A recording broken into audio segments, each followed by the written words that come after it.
Abraham's posterity that they should buy slaves, and decreed that those slaves would be a perpetual inheritance for their children.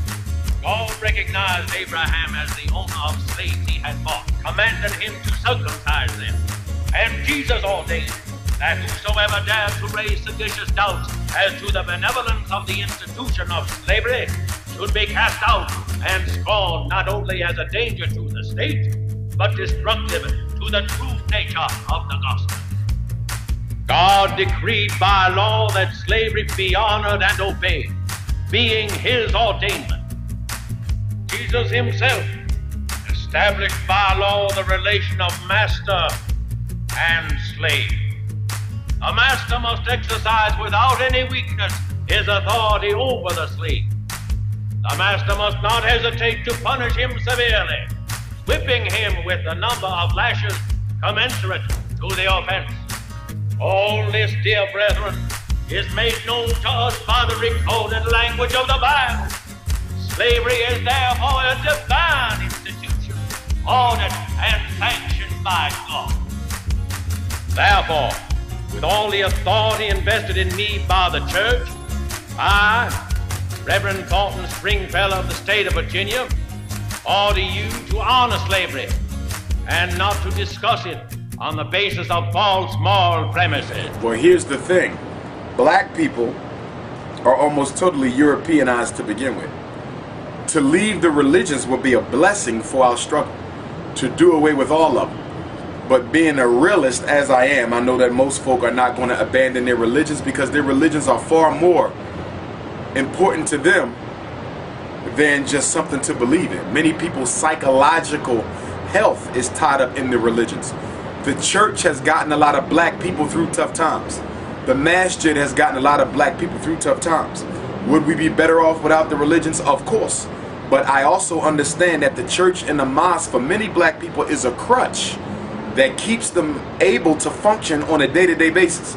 And as a psychologist, I cannot take a crutch away from any person unless I know that they have the resources to carry on after I take that crutch away. So what we have to do in the African community is create services so that when our people walk out of the church and walk out of the masjid, they still have a secure safety net that can catch them and help provide for them. But to take away a psychological crutch, because that's really what it is. The church isn't really about religion, it's about that psychological support that people need.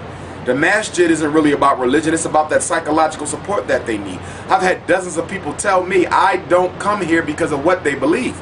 I come here because of what I get from it, the fellowship, the brotherhood, the sisterhood. There's more to it than just the belief system. There's more to it than just the dogma. Some people don't even know the dogma. So what I'm saying is, although I'm a fan for eliminating the religions, I understand that they do have some utility for our people. And as such, if people are going to belong to the religions, as the Honorable Marcus Messiah Garvey said, as Dr. Ben said, as Dr. Clark said, turn them into an instrument of your liberation. If you're going to keep it, transform it. Expecting black people to give up their religions at this point in our sojourn in this country, I don't see it happening in my lifetime. Until they give up the religions, what I'm advocating is that they turn those religions into a revolutionary force. You can use anything for good or for bad.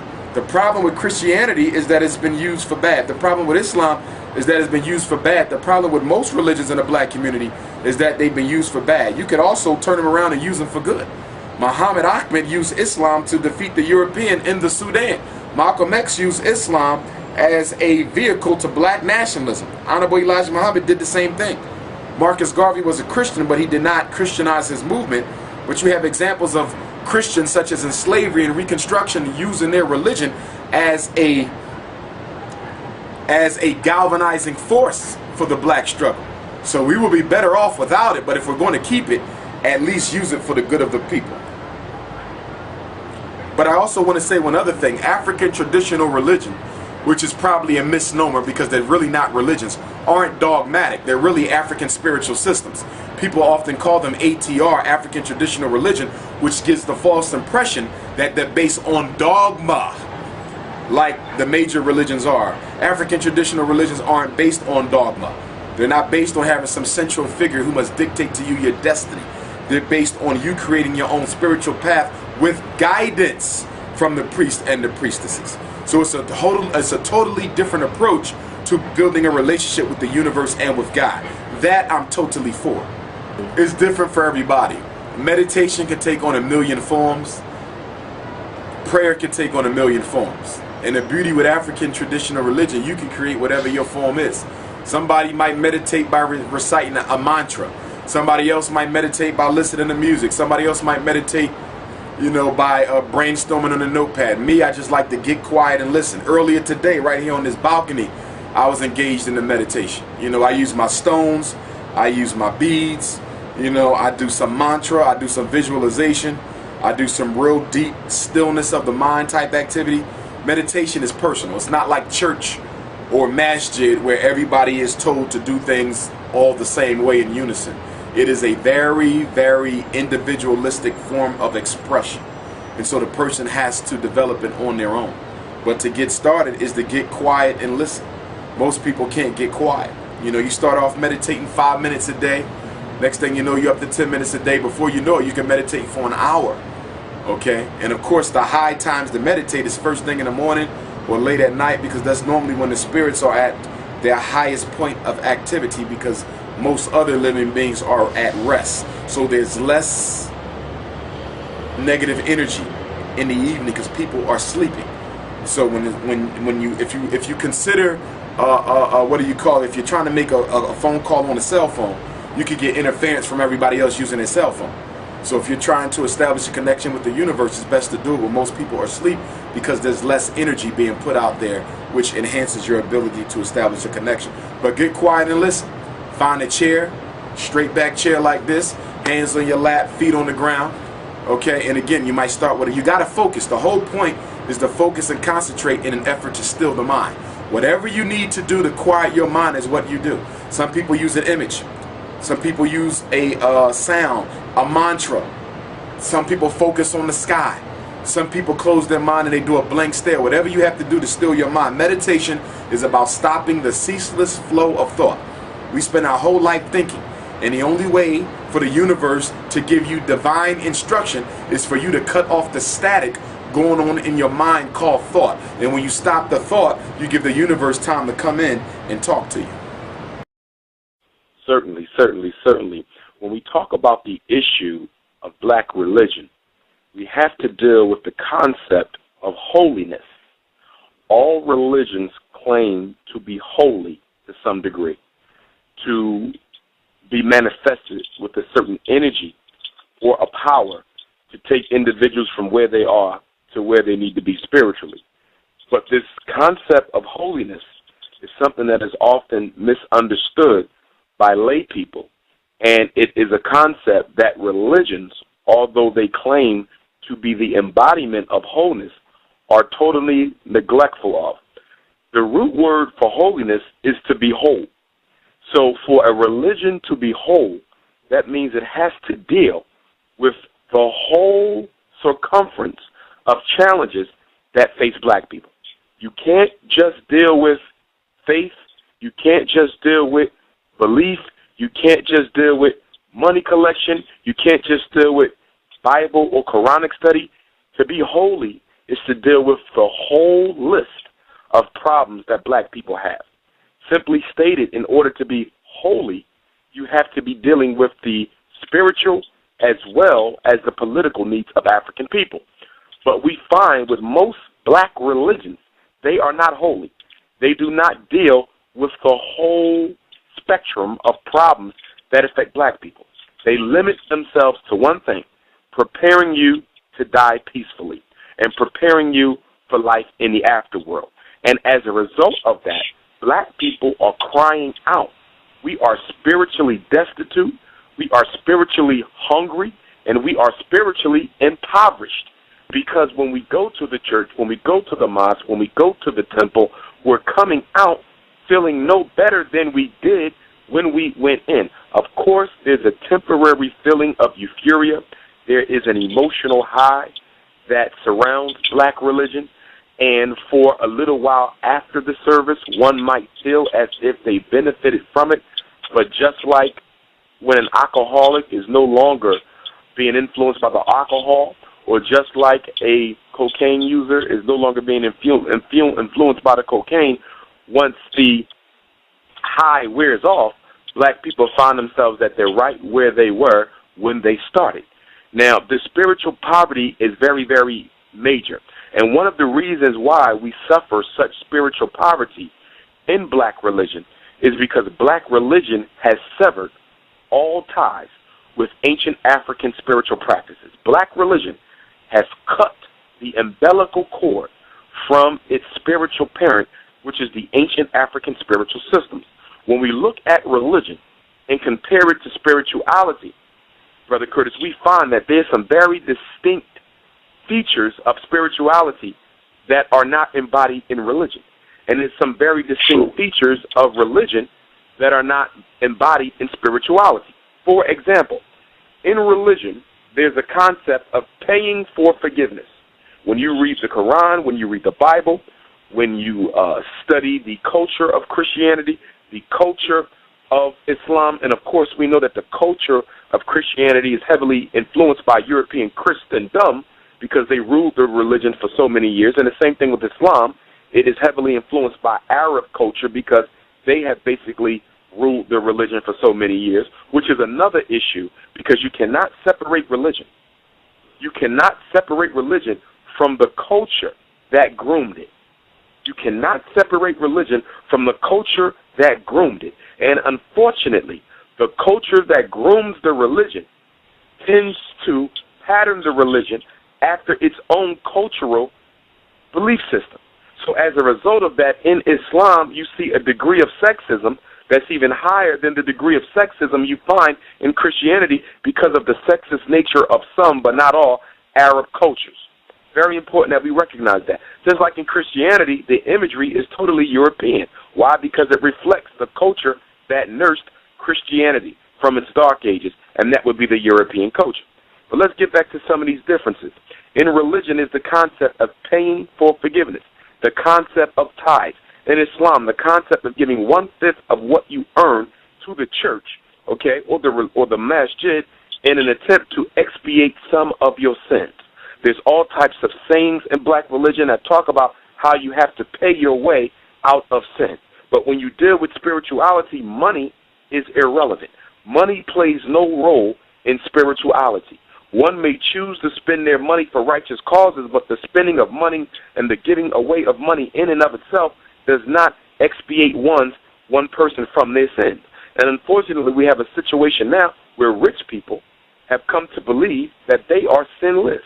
How is it that so many rich people have come to believe that they are sinless? It's because they have been nurtured in religious systems that say the more money you give, the less accountable you are for your errors.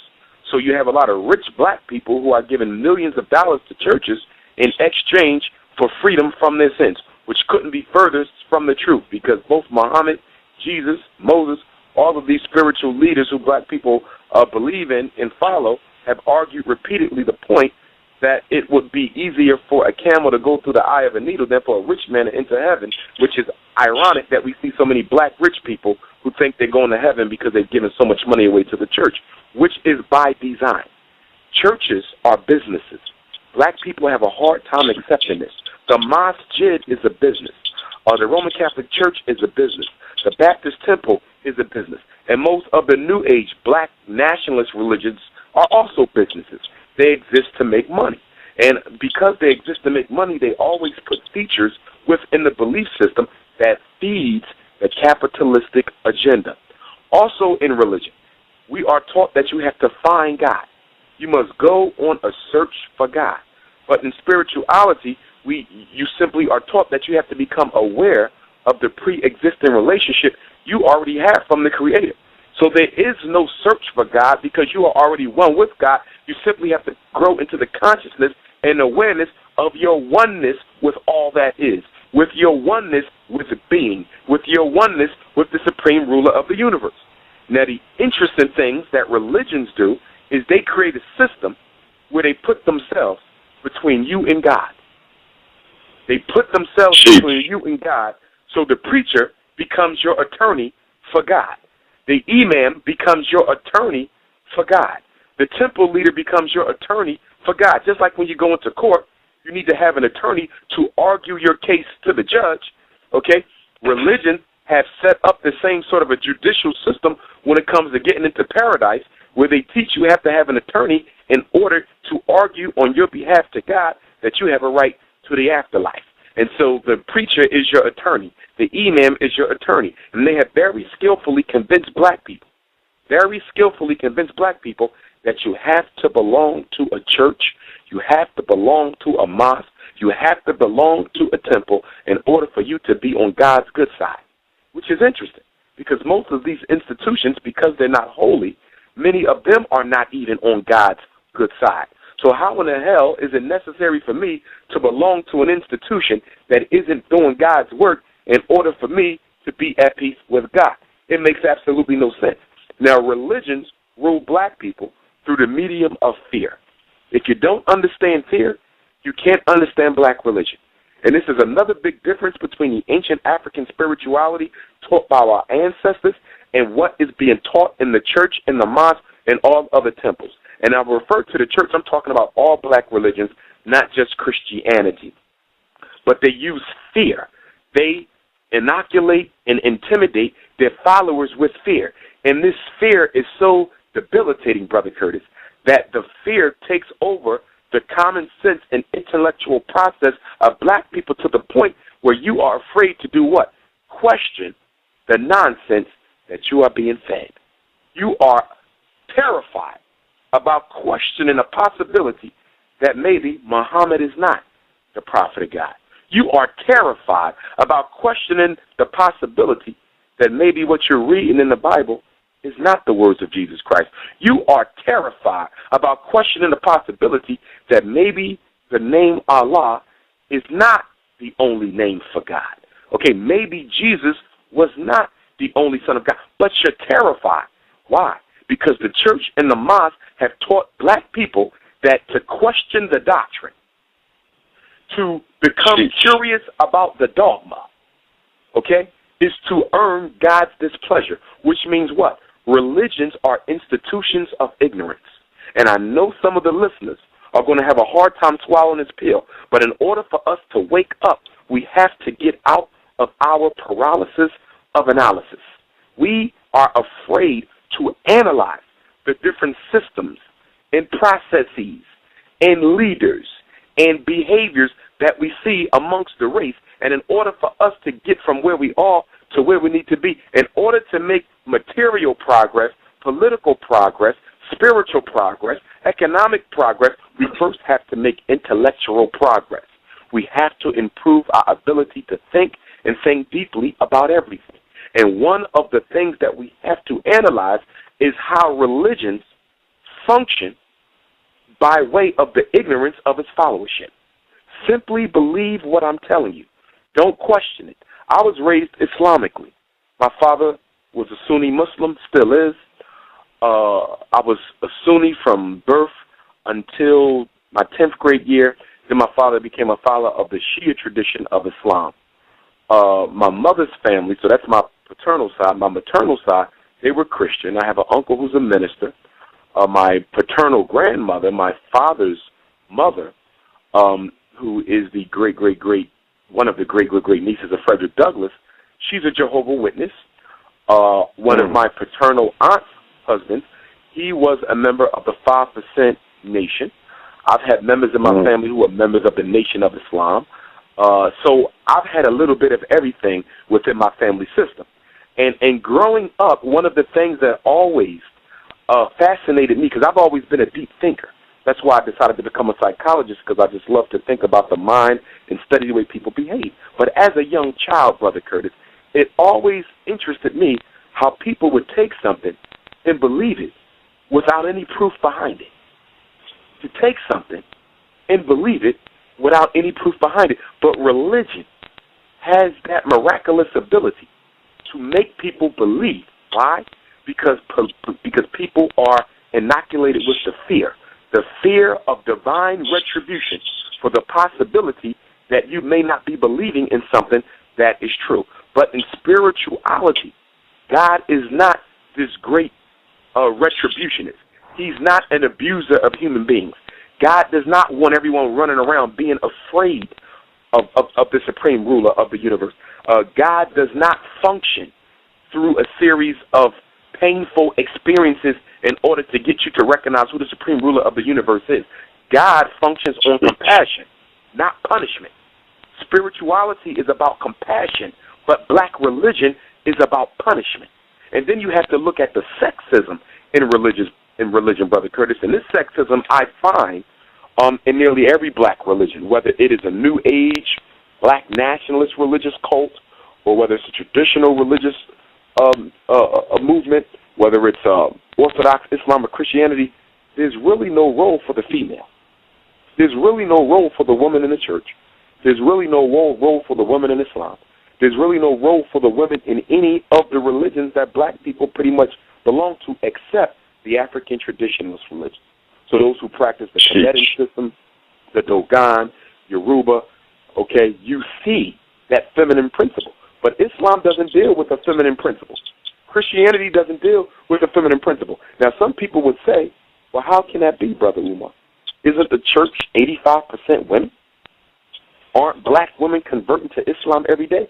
Yes, they are. I didn't say you couldn't be a woman and be a member. I didn't say you couldn't be a woman and be a member, but I said, where is the role for the feminine principle in the religion?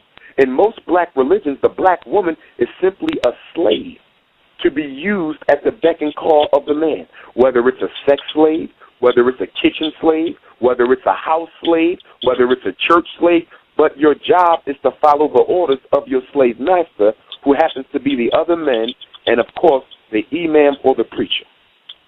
So the woman is a slave in black religion. And it's very important that African people begin to recognize this. And one of the reasons for the degradation of the feminine principle in black religion is because our religions that we have, no matter how much we try to fine-tune them, we did not get African versions of those religions. We have the European versions of those religions. See, there's an African interpretation for Islam. How do I know that? Because when I'm in Africa visiting with brothers who practice Islam, their Islam is totally different from Negro Islam. Their Islam does not cut out the feminine principle. Their Islam does not do away with their traditional cultural practices. You see the same thing in African Christianity. Although I do have a problem that in African Christianity you do see a lot of white images, it's still there. But you still see a respect for traditional African cultural practices. You still see libation. You still see veneration to the ancestors. They did not cut that out on the continent. But over here, coming after 243 years of slavery, we have cut the umbilical cord that once fed African religion a steady dose of African spiritual nutrition. So black religions are suffering from spiritual nutricide. Black religions are suffering from spiritual nutricide. And if Christianity or Islam is going to be of any benefit to black people, it has to reconnect itself to the ancient African spiritual practices that our elders once upheld. Extremely important. Beliefs in dogma do not help people. Beliefs in dogma do not help people. I accept that there's one God and there's no other God and Muhammad is his messenger. Okay, that's your belief. I respect that. But guess what? That ain't treating your followers' depression. That's not healing that marriage that two of your believers are into that is being threatened with divorce. That belief ain't affecting that. Okay? It has nothing. Muhammad was the last prophet. Jesus was the Son of God. Okay, that's fine and well. But how is that going to treat the spiritual poverty of your flock? It doesn't treat it at all. And the problem, Brother Curtis, is that black religion, its central component is dogma. Black religion is 85% dogma, spiritual nutricide. Dogma doesn't help nobody. All dogma does is drive wedges between black people who believe something and other black people who don't believe it. That's all dogma does. It creates a narrow-minded view of everything. It breeds a certain religious arrogance. It breeds a certain type of religious supremacy. And so now that I'm Muslim, I go out into the world with the Quran, and I think I'm better than everybody else.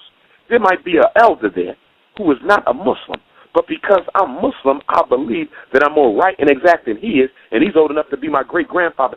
Just because somebody told me at the mosque that we are right and everybody else is wrong. You see the same thing in Christianity, the exact same thing. If you don't believe in this book, you are not on God's side. Where is the proof for that? And one of the shortcomings of our religion, one of the reasons why we have this dogmatic, conquering mentality as it relates to converting people, is because when you look at Christianity and Islam and how it's been used on black people, you'll see that it was forced on black people. It was forced on black people in slavery. It was forced on black people in Africa. And I know a lot of my Sunni Muslim brothers, bless their soul, they're still defending the Arab invasion of North Africa. There's still a sizable proportion of Orthodox African-American Muslims who are defending Arabs, claiming that Islam did not come into North Africa by way of bloodshed. And to them, I would only direct them to the scholarship of African scholars who lived during the Arab invasion of Islam. I'm not talking about people, historians who went back and studied. I'm talking about read the words of Africans who lived in North Africa at the time of the Arab invasion in the 6th and 7th century, and they tell you that the Arabs massacred millions, desecrated the culture, destroyed statues. They did the exact same thing that the Europeans would do a couple hundred years after them. No difference. But we're defending Arabs. Why? Because Islam was nurtured by the Arab. Can you have Islam without Arabism? Of course you can. But if you're going to take out the Arabism in Islam, you're going to have to put the Pan-Africanism back in. If you're going to take the Arabism out of Islam, you got to put the Pan-Africanism back in. Why do I say that? Because some people are probably saying to themselves, Brother Curtis, why can't you just have Islam without any culture? Why? Because all religion is nursed in a cultural incubator. All religion is nursed in a cultural incubator. Muhammad was an Arab. Yes, he was an African who was an Arab, but he was still an Arab. So Islam was nursed in the cultural incubator of Arab culture. Christianity, when it was taken from the African priests and bishops and stolen by the Europeans and Emperor Constantine, they took that religion and they nursed it in the incubator of white supremacy. You can't have religion without a cultural medium. Just like you can't have a human being without oxygen, you can't have a religion without a cultural incubator. It is ridiculous for black people to think that you can practice Islam free of culture. You can practice Christianity free of culture. And with African traditional religions, you see that you can't practice religion free of culture, but they don't try to hide it. They don't try to lie about it. In the Yoruba, in the Dagara, in the Dogon, they let you know the culture and the religion go hand in hand. The culture and the religion go hand in hand. But the Muslim is trying to act like Arabism is not a part of modern-day Islam. And the Christian is trying to act like white supremacy is not a part of modern-day Christianity. It has to be, because it was nurtured in those cultural incubators. See, we are taught that there's a fixed system of worship in religion. If you're Muslim, you pray 5 times a day. If you're Christian, you go to Bible study, you go to church on Sunday, you read your Bible at home, but there's a fixed system. With spirituality, Brother Curtis, there is no fixed system. Everybody creates their own because we are all unique. We are spiritual beings having a human experience. We are unique. So guess what? Brother Curtis may pray in the morning. Brother Umar may pray at night. Brother Curtis meditates in the afternoon. Brother Umar meditates late at night. Brother Curtis only reads ancient African spiritual scriptures. Brother Umar might read the Bible or the Quran from time to time because he gains something out of that. Brother Curtis may not pour libations. Brother Umar pours the libations. It is unique to you, whatever it is you have to do to build that relationship. Some Africans choose to deal with the Ogun, the ancestral realm, to talk with their ancestors. Other Africans may choose not to do that. But it is what? Based on what you need in order to reach what? God consciousness. God consciousness. To become one with God. To become one with God is to become holy. The creation and the creator are one, Brother Curtis. They are holy. Where the man, the masculine principle, marries his queen, the woman, the feminine principle, the two halves, the yin and the yang, the numerator and the denominator, have become holy, which is another issue, Brother Curtis, because many black religions, because they are Obamaites, which is a contradiction, because you cannot be a follower of Muhammad or Jesus and be for the government. You cannot be a follower of Muhammad or Jesus and be for any government on earth, because both of them spoke against the inherent evil of conquering governments. So you cannot say, I'm for the President of the United States and be for Jesus. I'm for the President of the United States and be for Muhammad. It's a contradiction. It's a hypocrisy. But here's the point. Here's the issue. In order for a man to be holy, he got to get married. In order for a woman to be holy, she got to be married. That's African culture. That predates religion. Now, we know every religion teaches the same thing, but that comes from our culture. So then we have to ask ourselves something. If holiness can only be achieved by becoming one with God and by becoming one with your mate, how is it that the church has accepted homosexuality? How can the church accept homosexuality, Brother Curtis, if holiness, to become whole, is to join in marriage with a member of the opposite sex? How can you support marriage between two masculine principles? How do you support marriage between two feminine principles?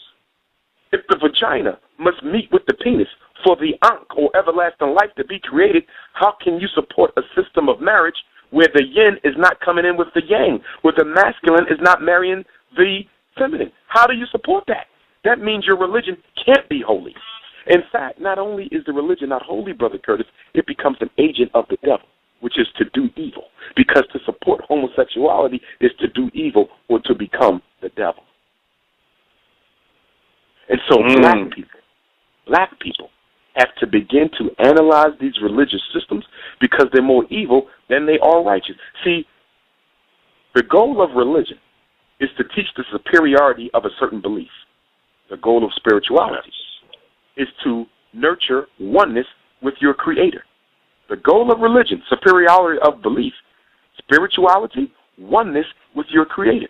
See, religion, Brother Curtis, to be effective for black people, the reason why it doesn't work is, number one, as we stated, it's not holy. It doesn't deal with the whole spectrum of problems. But number two, in order for a religion to work for any people, it must be partial to that people.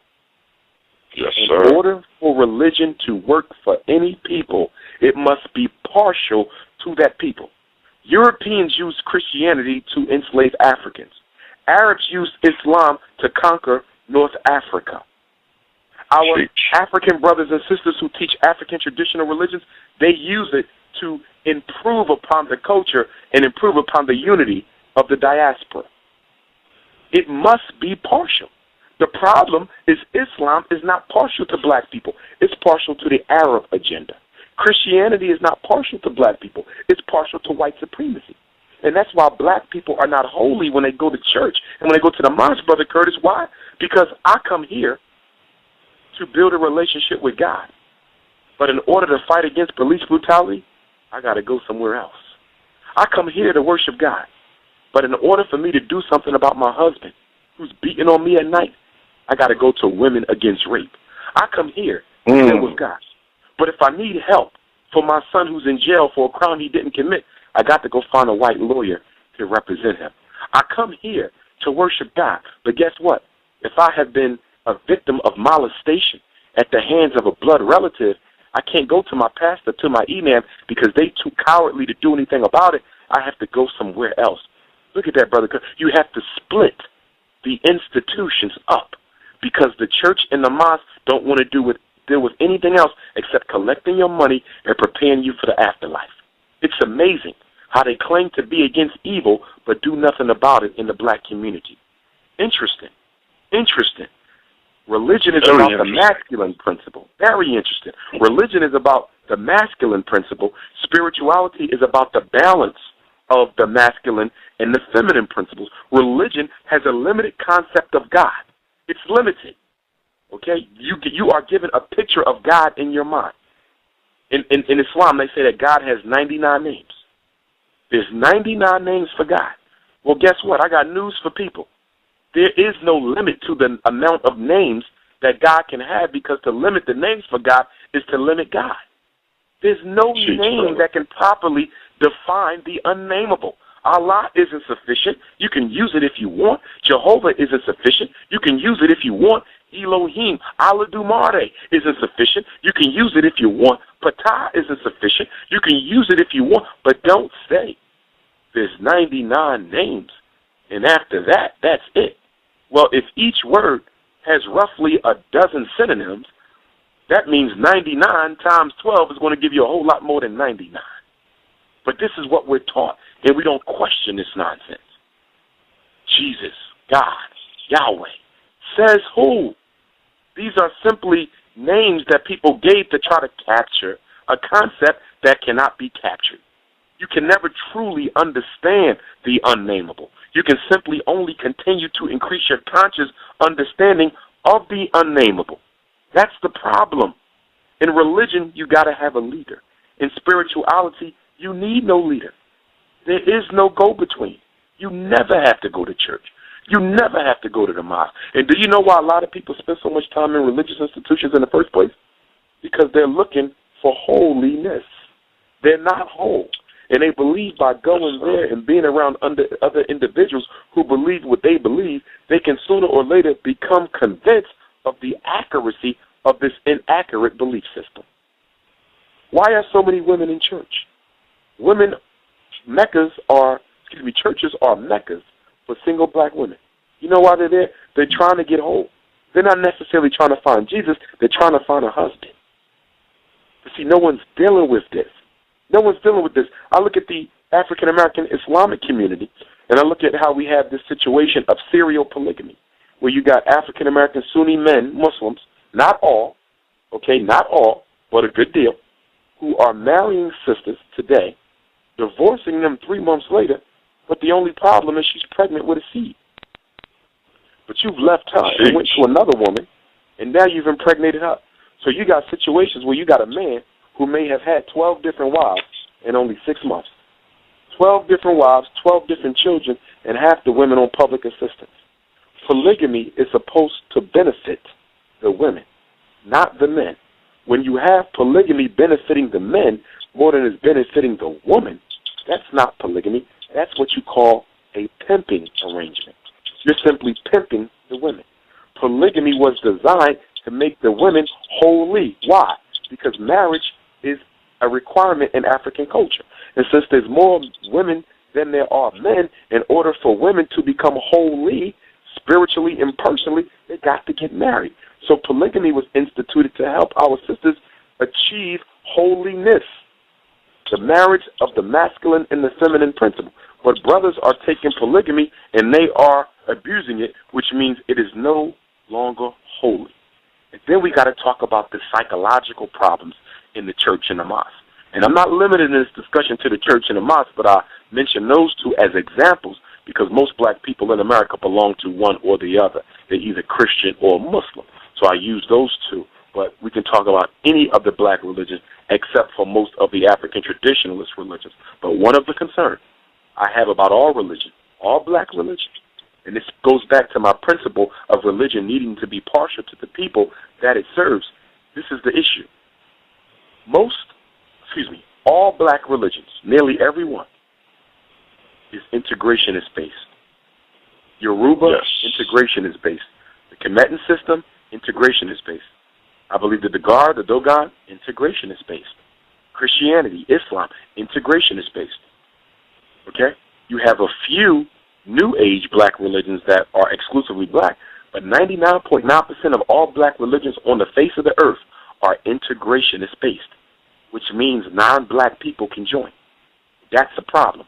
Because in order for religion to become a spiritual tool that black people can use to fulfill political as well as spiritual ends, it must be able to refuse membership to anybody who could threaten the sovereignty of black people over their own destiny. If the religion cannot refuse membership to anybody who can threaten the sovereignty that black people have over their destiny, then the religion is no good and is not holy, because it ain't going to help us achieve holiness. I got a big problem with African American Islam, a big problem with African American Christianity, and a big problem with African traditional religions, because no one has learned the essential lesson of slavery. The essential lesson of slavery is that whenever a European comes amongst you, they are coming to destroy you. And until religion accepts that and acknowledges that, we're not going to get anywhere. See, the political consciousness of black religion, Brother Curtis, is not keeping pace with the political times of black people. Narrow-mindedness. There's only one way to God. Islam says there's only one way to God. Christianity, one way to God. Judaism, one way to God. But spirituality says what? There's multiple paths to the Creator.